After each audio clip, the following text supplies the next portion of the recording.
Hey freedom lovers, this is Dr. Peterson Pierre with America's Frontline Doctors bringing you today's Daily Dose. West Virginia parents can now refuse school vaccines on religious grounds. That sentence shouldn't sound revolutionary in America, but here we are. For nearly 90 years, West Virginia's compulsory vaccination law demanded one of two things from school children: proof of vaccination or a state-approved medical exemption. Religious objections were not allowed. No matter your faith, the answer was, quote unquote, roll up your sleeve. West Virginia has one of the highest vaccination rates in the country. But a few months ago, a court finally said what should have been obvious. A law that forces parents to choose between their child's education and their religious convictions violates the state's 2-year-old religious freedom statute. The court held that West Virginia had substantially burdened religious exercise by leaving families with an impossible choice. In short, vaccine mandates stop where religious freedom starts. This is precisely the line AFLDS is fighting to restore nationwide. On September 3rd, Frontline Doctors filed a brief with the U.S. Supreme Court in Miller versus McDonald, where New York is forcing Amish parents into the same false choice West Virginia just rejected. In 2019, after a measles spike, New York wiped out all religious exemptions to school vaccine mandates and promptly fined Amish schools for refusing to enforce them.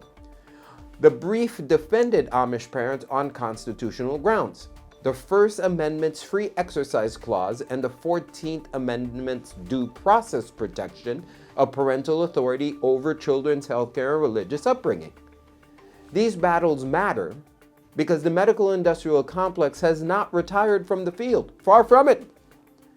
This past July, the American Academy of Pediatrics demanded states eliminate every non-medical exemption for childhood vaccines, effectively asserting that a medical trade group should have veto power over parents' faith. Absurd! And the AAP is not fringe.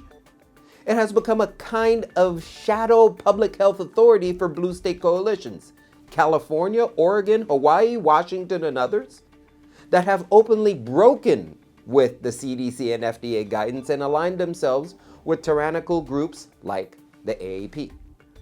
That includes endorsing mandates that trample constitutional rights to religious freedom and due process. Diseases today are nowhere near the mortality threat smallpox posed at the turn of the 20th century, which spawned the first vaccine mandate. As RFK Jr. has noted, deaths from infectious diseases plummeted in the mid-20th century primarily because of nutrition and sanitation, not vaccines.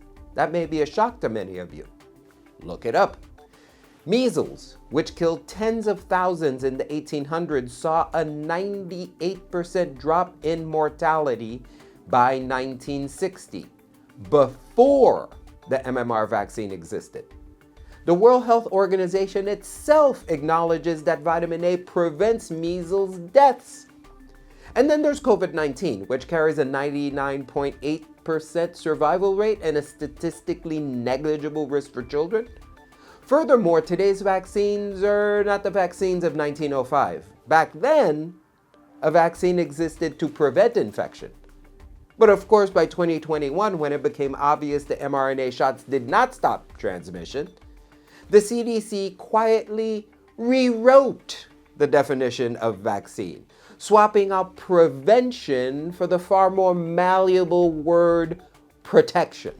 If a product doesn't prevent infection, then mandating it defies all common sense, let alone any legal justification.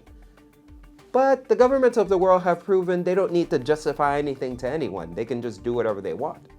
After all, what are the consequences? Most of all, no state has the moral or constitutional authority to force families into choosing between their faith or their child's education. That is coercion dressed up as public health, and West Virginia's court finally rejected it. If the Supreme Court follows suit in Miller versus McDonald, this era of coercive mandates may finally be coming to an end. Perhaps then America will remember a simple principle. Freedom doesn't end where public health begins. Ladies and gentlemen, only the truth will set you free. Stay tuned for the next Daily Dose.